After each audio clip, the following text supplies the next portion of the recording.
안녕하세요. 사연을 부탁해입니다. 오늘의 사연을 소개하겠습니다. 그날은 대학 친구들을 만나는 날이었기에 오랜만에 친구들을 볼 생각에 설레이는 마음으로 약속 장소로 향했습니다. 그곳에는 이미 친구 몇 명이 와 있었고 제가 들어가자마자 다들 손을 들어 반갑게 맞아줬어요. 제가 자리에 앉으며 친구들에게 말했습니다. 뭐야, 또 삼겹살이야? 니들은 삼겹살 지겹지도 않냐? 어떻게 된 게 주구장창 삼겹살만 먹어대냐? 삼겹살이 어떻다고 그래? 난 맨날 맨날 먹어도 맛있기만 하구만. 이 삼겹살에 소주 한 잔 마시면 세상 시름이 다 없어지는 것 같아. 자, 너도 한 잔 받아라. 주영이가 제게 소주를 따라주고 있었는데요. 친구들 얼굴을 확인하다가는 제가 다시 물었어요. 민철이는 아직 안 왔나 보네. 걔가 모임에 늦게 오고 무슨 일 있는 건가? 제가 소주를 들이키며 대수롭지 않게 말하고 있었는데요. 제 입에서 민철이 이야기가 나오자마자 주영이가 대꾸했어요. 민철이가 왜 늦을 것 같냐? 뻔한 거 아니겠어? 뻔하다니. 혹시 무슨 일 있는 거야? 아니, 이제는 회사 자랑할 일이 슬슬 없어질 때가 됐잖아. 자랑할 소재 찾느라 늦는 거 아니겠어? 주영이의 말에 우리 모두 박장대소를 하고 말았답니다.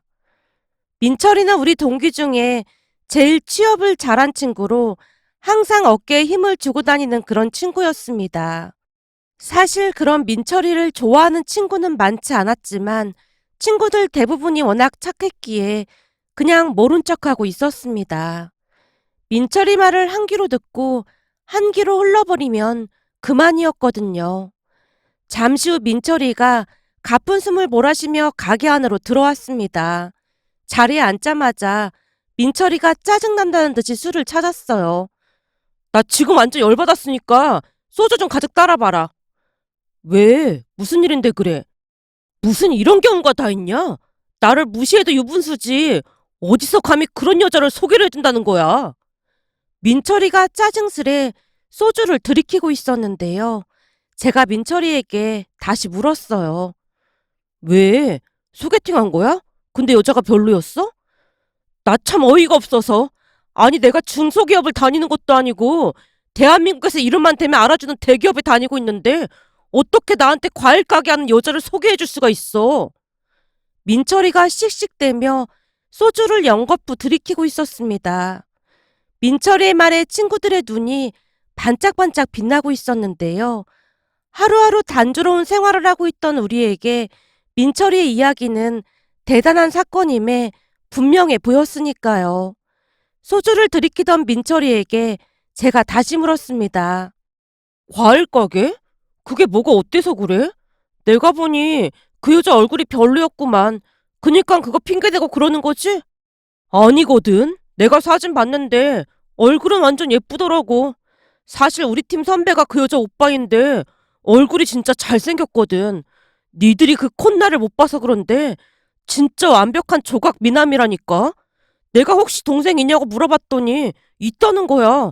그래서 사진을 봤는데 진짜 장난 아닌 거 있지? 친구들 모두가 이야기에 집중을 하자 민철이가 한껏 흥이 오른 채 다시 말을 이어갔습니다. 그 오빠의 그 여동생이라고 완전 연예인이더라니까. 키도 170이라고 하고 말이야. 근데 뭐가 문제라는 건데? 이참에 솔로 탈출하면 되겠구만. 넌 내 말을 듣고 있긴 한 거냐? 그니까 네가 대기업에 입사를 못한 거야. 항상 상대방 말에 집중을 해야 할 거 아니야. 민철이가 답답하다는 듯이 저를 깔아 뭉개고 있었습니다. 순간 기분이 나빴지만 원래가 말을 생각 없이 하는 걸 잘 알고 있었던지라 별 신경 쓰지 않고는 제가 입을 열었어요. 과일 가게 하고 있다는 거? 설마 그것 때문에 싫다는 거야? 설마 그것 때문이라니. 그게 얼마나 중요한 건데. 난 우리나라에서 알아주는 대기업 다니는데 결혼할 여자가 과일이나 팔고 있으면 사람들이 다들 뭐라고 하겠냐? 그니까 니들이 생각이 짧다는 거야. 생각해봐라. 내가 지금 회사에서 엄청 인정받으면서 일을 하고 있거든?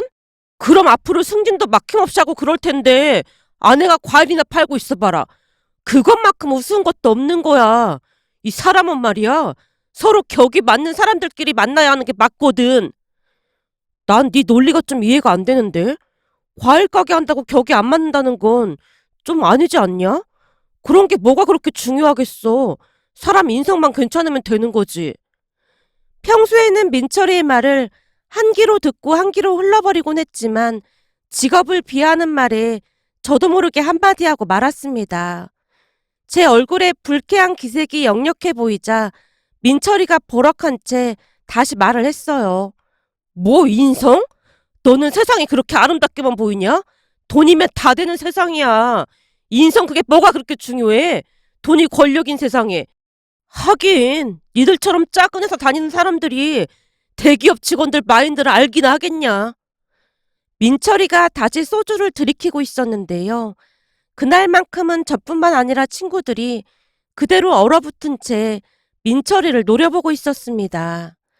그제서야 분위기를 눈치챈 것인지 민철이가 비굴한 표정으로 웃으며 급히 변명을 해댔어요. 아니, 그러니까 내 말은 그 여자랑 나랑은 전혀 안 어울린다 그 말이야. 그러는 준호 너는 그런 여자 만날 수 있어? 순간 민철이가 저를 지목한 채 단도직입적으로 묻고 있었어요. 나?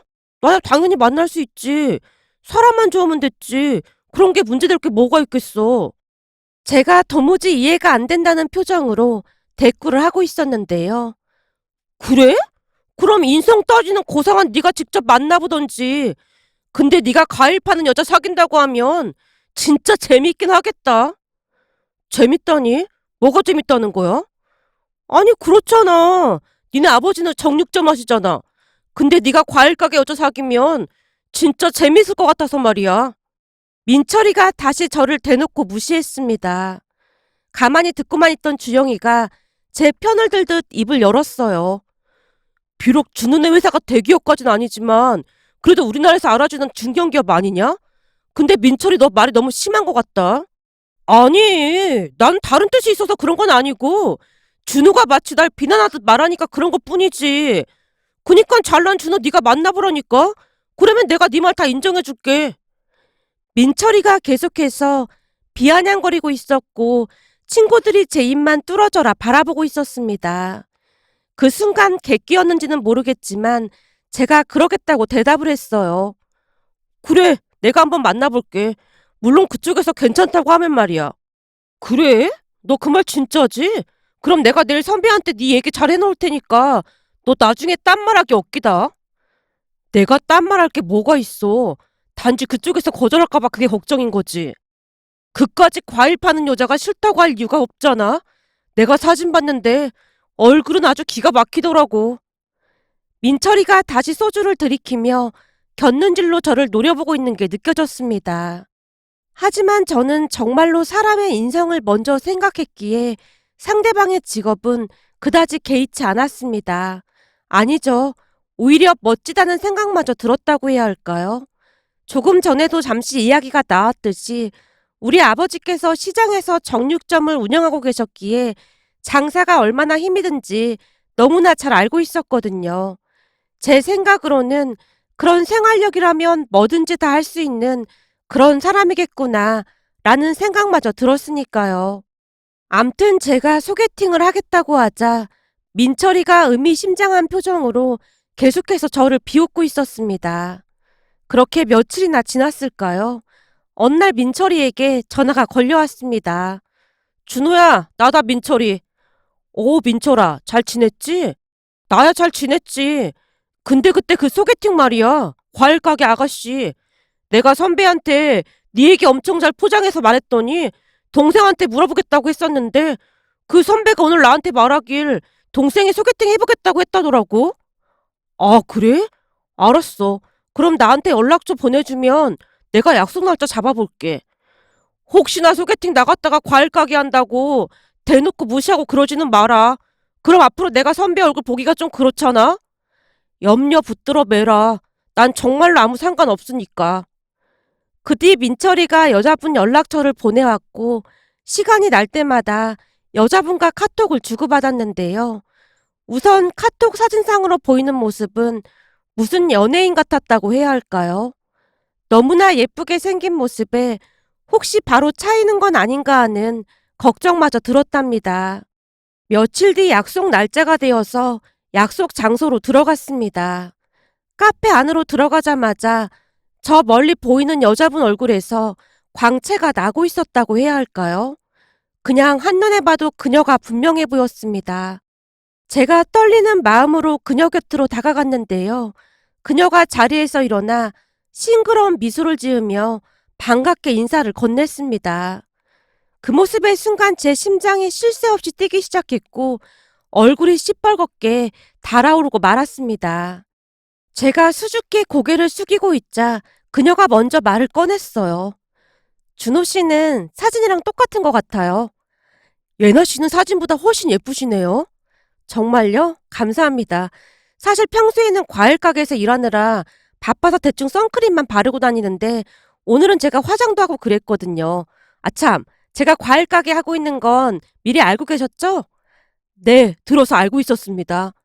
그동안 소개팅하러 나가면 과일 가게 한다는 말에 남자들이 뒤도 안 돌아보고 주랭랑을 쳐서 오늘도 소개팅 거절하려고 했거든요. 근데 준호 씨가 괜찮다고 했다길래 용기 내서 나와봤어요. 그리고 이건 비밀인데요. 라면 예나 씨가 속삭이듯 말을 이어갔어요. 그동안은 제가 과일 가게 이야기만 꺼내면 다들 표정부터 달라졌거든요. 근데 그런 거 상관 안 하고 저한테 예쁘다고 해준 건 준호 씨가 처음이에요. 그래서 그런지 앞으로 준호 씨에 대해 궁금한 게 많아질 것 같네요. 예나 씨가 격이 없이 편하게 말을 하고 있었기에 저도 조금은 편한 마음으로 말을 하려 노력했어요. 이런 말씀 신뢰가 될지 모르겠지만 사실 저희 아버지께서 시장에서 정육점을 운영하고 계시거든요.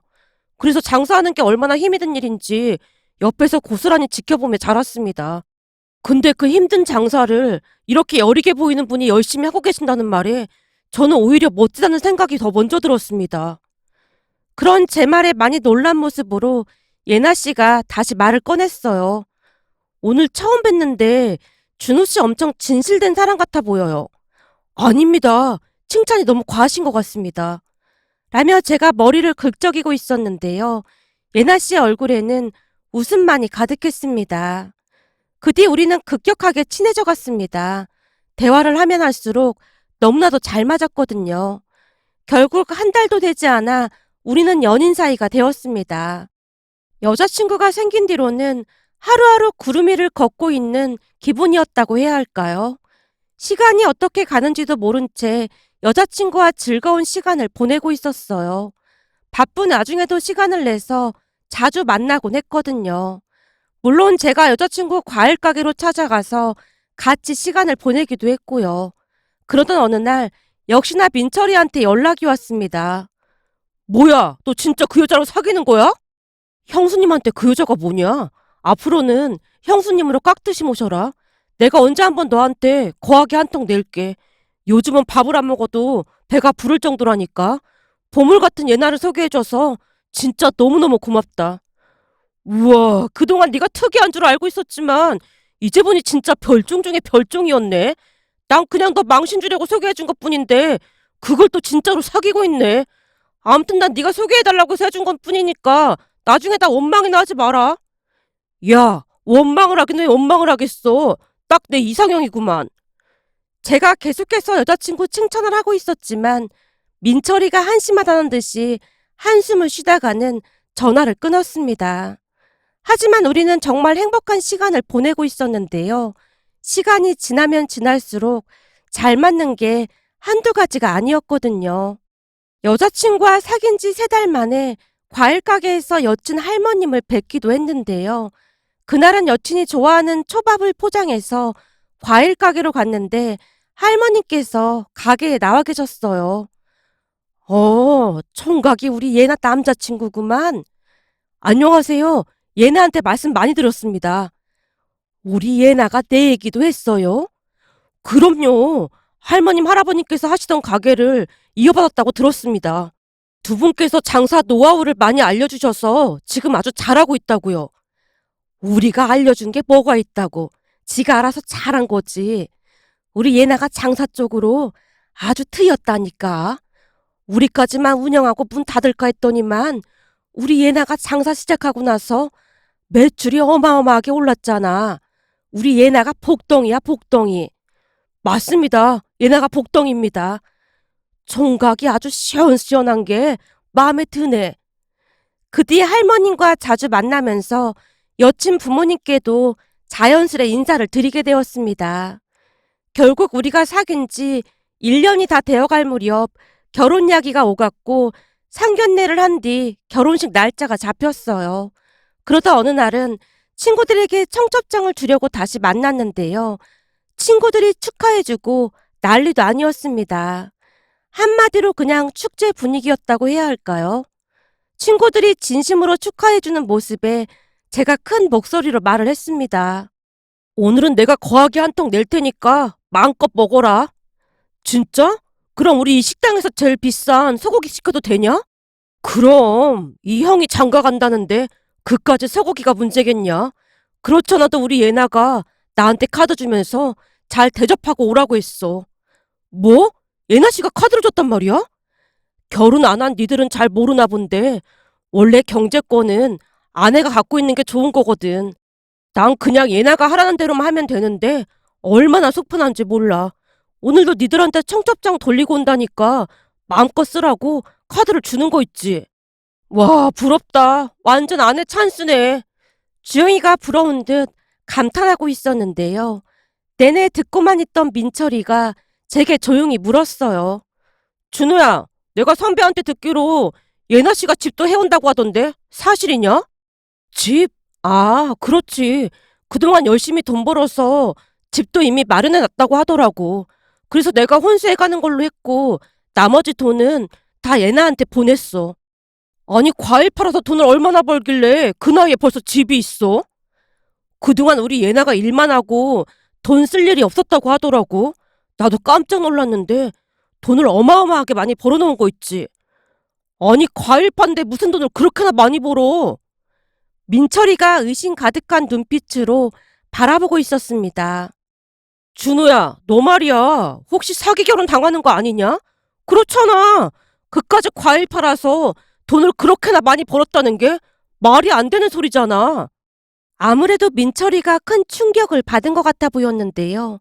평소 대기업이나 전문직 종사자가 아니면 무조건 무시하던 민철이 입장에서는 과일 장사를 해서 돈을 번다는 것을 도무지 믿을 수 없다는 그런 표정이었습니다. 그 말에 제가 하나하나 자세히 말을 해줬어요. 네가 볼 때는 이 과일 장사가 아주 쉬워 보이나 본데 절대 쉬운 일이 아니다. 요즘은 나도 예나 따라서 서울 가락시장, 영등포 시장 같은 곳을 같이 다니고 있는데 예나가 과일 고르는 모습 보면 진짜 기가 막히다니까. 이게 어떤 사장님들은 판매할 과일을 그냥 배달로 받는 사람도 많은데 예나는 무조건 새벽같이 도매시장에 직접 가서 일일이 물건 보면서 사가지고 오거든. 그래서 가게 찾아오는 사람들이 완전 믿고 구매를 하더라고. 난 우리 예나 가게에서 과일 맛없다고 컴플레인 걸리는 것도 거의 못 봤어.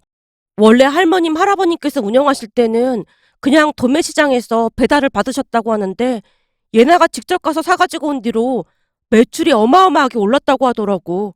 근데 워낙 바쁘다 보니 돈 쓸 일이 없어서 그 돈을 고스란히 다 모았고 말이야. 사실 내가 직장 다니면서 모은 돈도 얼마 되지도 않는데 그저 미안할 뿐이야. 순간 여친에게 미안한 마음이 들어 제가 머리를 긁적이고 있었는데요. 민철이가 다시 물었어요. 그럼 한 달에 얼마나 버는데? 한 달 매출이 대략 3천만 원에서 4천만 원까지 하는 것 같아. 뭐? 3, 4천? 그럼 순이익은 얼마인데? 가게도 할아버님 명의로 되어 있어서 임대료도 안 나가니까 순이익이 대략 1,500에서 2천 정도는 한다고 하더라고. 명절 때는 그것보다 수익이 훨씬 많다고 하고. 그중 일부는 할머님, 할아버님께 꼬박꼬박 돈을 보내드리고 있는데 진짜 어마어마하더라고. 그래서 나도 곧 회사 그만둘 생각이야. 얘네가 같이 일했으면 하더라고. 둘이 워낙 잘 맞기도 하고 말이야. 뭐? 한 달 순이익이 2천만 원? 게다가 회사도 그만둘 생각이란 말이야? 어, 그렇잖아도 니들한테 청첩장이랑 내 명함도 하나씩 주려고 했는데 나 이제 땡땡청과 본부장이다. 제가 터져 나오려는 웃음을 참지 못한 채 친구들한테 명함을 돌렸는데요. 민철이뿐만 아니라 다른 친구들 또한 입을 다물지 못할 정도였습니다. 그중 민철이의 얼굴이 말이 아니었어요. 대기업 다닌다고 그렇게나 거드름을 피워대더니만 우리 가게 매출을 듣고는 큰 충격에 빠진 것 같아 보였거든요. 그 뒤 우리는 모두의 축복 속에 행복한 결혼식을 올렸습니다. 물론 저는 회사를 그만두고 아내와 함께 과일 가게를 운영하게 되었고요. 둘이 모든 것이 잘 맞았기에 매출은 더욱 많이 오르게 되었습니다. 사람 인생 모르는 것이라고 하더니만 제 인생이 그리 피게 될 줄 누가 알았겠습니까? 그렇게 하루하루 행복한 시간을 보내고 있었는데요. 그날도 역시 친구들 모임이 있어 참석을 하게 되었습니다. 잠시 후 삼겹살에 소주를 마시던 주영이가 부럽다는 듯이 말을 꺼냈어요. 준우는 진짜 결혼하고 인생이 핀 것 같아. 이번에 재수씨가 니네 부모님 집도 새로 지어드렸다며? 그러게. 우리 부모님 집이 조금 오래되긴 했었거든. 우리 아내가 시부모님 사시기에 너무 불편할 것 같다고 새로 2층짜리로 지어드렸는데 우리 부모님이 나 장가 잘 가서 호강한다고 엄청 좋아하신다. 요즘 우리 부모님 동네에서 유지 소리까지 듣고 있다니까. 그 동네에 대기업 임원으로 은퇴하신 아저씨 한 분이 귀촌했는데 그 사람이 허구한 날 우리 부모님 정육점 한다고 무시하고 그랬거든. 근데 요즘은 우리 부모님 눈치 엄청 많이 본다고 하는 거 있지? 새로 지은 집이 진짜 어마어마하거든. 동네 사람들이 구경 오고 난리도 아니었다고 하더라고. 요즘 우리 부모님 건강도 좋아지시고 하는 거 보면서 돈이 좋긴 좋다는 생각이 들어. 그래서 아내한테 너무 고맙고 미안하고 그렇다. 거기다 장인 장모님은 또 얼마나 좋으신지 세상에 그렇게 좋은 분들이 또 있을까 싶어. 저도 모르게 자랑까지 하게 되었습니다. 제 말에 친구들이 그저 부러운 듯 바라보고 있었고요. 그런데 아무 말 없이 술만 들이키던 민철이가 술에 취한 듯 제게 짜증을 냈습니다. 야, 이준호, 그 자리 원래 내 거였던 거 알고 있지? 내가 미쳤었지. 저런 자리를 왜 찾는지 모르겠다. 너만 아니었으면 내가 예나 씨랑 결혼했을 텐데 너 때문에 망한 거야. 민철이가 미친 사람 마냥 제게 달려들었습니다. 친구들이 억지로 뜯어말리고서야 진정이 된 것 같아 보였는데요. 그 뒤에도 민철이는 술에 잔뜩 취한 채 저를 원망하고 또 원망했습니다. 그렇게 얼마 뒤 아내에게 전화가 걸려와서 받았는데요. 제가 있는 곳으로 마중을 나오겠다고 했습니다. 전화를 끊고 있는 제게 주영이가 놀란 듯 물었어요. 뭐야, 재수씨 마중 나온대? 내가 술을 많이 먹었다고 마중 나온다고 하네. 오랜만에 니들 얼굴도 볼 겸 겸사겸사 올 모양이야. 우와, 대박이다. 잠시 후 아내에게 연락이 와서 밖으로 나갔는데요. 친구들이 다들 저를 따라 나오다가는 놀라서 외쳤어요. 뭐야, 저 차가 니네 차야? 저 차 내 드림카인데? 내가 같이 일한 대로 매출이 더 좋아졌다고 아내가 하나 사주더라고. 어디 가서 꿀리지 말라고 하면서 말이야. 근데 평소에는 거의 업무용 차 타고 다니고 저 차는 가끔 바람 쐬러 다닐 때나 타고 다녀. 우와, 너 완전 성공했구나. 진짜 부럽다. 주영이가 감탄하듯 말하고 있었습니다. 그런데 아내가 차에서 내리자마자 민철이가 아내에게 다가가더니 혀가 꼬인 목소리로 말을 하는 게 아니겠어요? 예나씨, 사실은 원래 그 자리가 제 자리였습니다. 잘 모르시겠지만 예나씨 오빠가 저한테 소개팅 해보라고 했거든요. 근데 준호 이 나쁜 인간이 빼앗아 간 겁니다. 전 요즘 억울해서 잘 먹지도 못하고 잠도 잘 못 자고 있습니다. 제가 준 저 인간보다 훨씬 좋은 대기업 다니는데 이거 완전 잘못된 거잖아요. 너무나 취한 나머지 민철이 몸이 흔들흔들 거리고 있었어요. 저뿐만 아니라 친구들이 혼비백산한 채 민철이를 말리려고 했는데요. 그 순간 아내가 활짝 웃으며 민철이에게 말을 하고 있었어요. 에이, 대기업 다니는 민철 씨랑 과일이나 파는 제가 감에 어울리기나 하겠어요? 우리 오빠한테 얼추 들었거든요. 제가 과일 파는 여자라 완전 싫다고 했다면서요? 그리고 그 자리에 민철 씨가 나왔다고 해도 제가 거절했을 거예요. 저는 사람 인성을 먼저 보거든요. 아내가 어찌나 해맑게 말을 하고 있던지 민철이 얼굴이 시뻘개진 채 조용히 그곳에서 사라졌습니다. 그 뒤 우리는 즐거운 시간을 보내다 집으로 돌아왔습니다. 그러던 어느 날은 그날도 친구들과 만나서 이런저런 이야기를 하고 있었어요. 대부분은 회사 이야기가 아니면 결혼 이야기를 하고 있었습니다. 한참을 이야기하던 주영이가 제게 부러운 듯 물었어요. 준우야, 넌 진짜 좋겠다. 이제는 완전 자리 잡아서 얼마나 좋냐? 우리는 언제 결혼해서 자리 잡고 살지 걱정이 태산이다.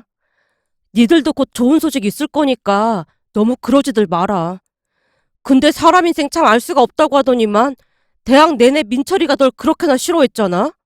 싫어하긴 뭘 또 싫어했다고 그래. 민철이 성격이 원래 그런 거지. 그러다가 주영이가 문득 궁금하다는 듯이 민철이 이야기를 꺼냈습니다. 근데 민철이는 어떻게 지내는지 혹시 아는 사람? 요즘은 모임도 안 나오고 어떻게 지내는지 알 수가 없네. 그때 재수씨가 민철이한테 제대로 한 방 날리는 바람에 우리까지 10년 묵은 채증이 다 내려갔잖아? 내가 우리 형님한테 듣긴 했는데 말이야. 아, 니네 처남 되시는 분이 민철이랑 같은 회사라고 했지? 그렇지. 근데 민철이 요즘 무지 힘들어한다고 하더라고. 회사에서 뭘 잘못한 건지 상사한테 찍혀서 승진도 못하고 있다던데 우리 형님 말로는 완전히 제대로 찍혔다고 하더라고. 진짜? 무슨 일로 찍혔다는데? 아무래도 안 좋은 일이다 보니 형님이 말을 많이 아끼는 분위기인데 확실한 건 제대로 찍혔나 보더라고. 그래서 승진은 물 건너간 것 같다고 하더라고. 지금 계속 승진 누락돼서 그냥 만년 대리로 지내고 있다나 봐. 민철이 하는 행동을 봐라. 오히려 승진되는 게 이상한 거 아니겠냐? 사실 나는 민철이가 대기업 들어갔을 때도 좀 이상하긴 했어.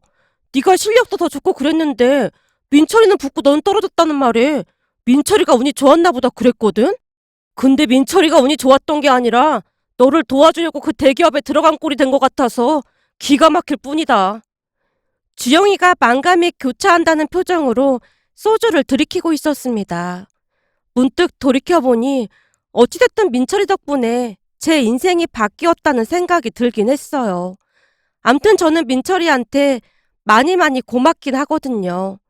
그 뒤 형님에게 듣기로는 민철이가 계속 승진에 누락되다 보니 이직을 알아보고 있다는데 그것마저도 쉽지 않아 보인다는 말을 했습니다. 어느 날은 형님이 제게 말을 하기도 했거든요. 그때 민철 대리가 매제를 소개해 준 건 아무리 봐도 신의 한 수였던 것 같아. 전에는 나한테 어찌나 아부를 떨어대던지 민철 대리가 꽤 괜찮은 사람인 줄 알았거든. 근데 요즘 하는 행동 보면서 그런 사람이 매제가 됐다면 참 골치 아팠겠다 싶더라고. 형님이 고개를 절레절레 흔들고 있었습니다. 형님의 말을 듣다 보니 사람 인연이라는 게 참 신기하다는 생각만 들었답니다. 우리는 지금 아들, 딸 낳고 행복하게 잘 살고 있거든요. 항상 지혜로운 우리 아내에게 감사한 마음을 전하고 싶어 이렇게 글 남겨봅니다. 오늘의 사연은 여기까지였습니다. 즐겁게 보셨다면 구독, 좋아요 부탁드립니다. 고맙습니다.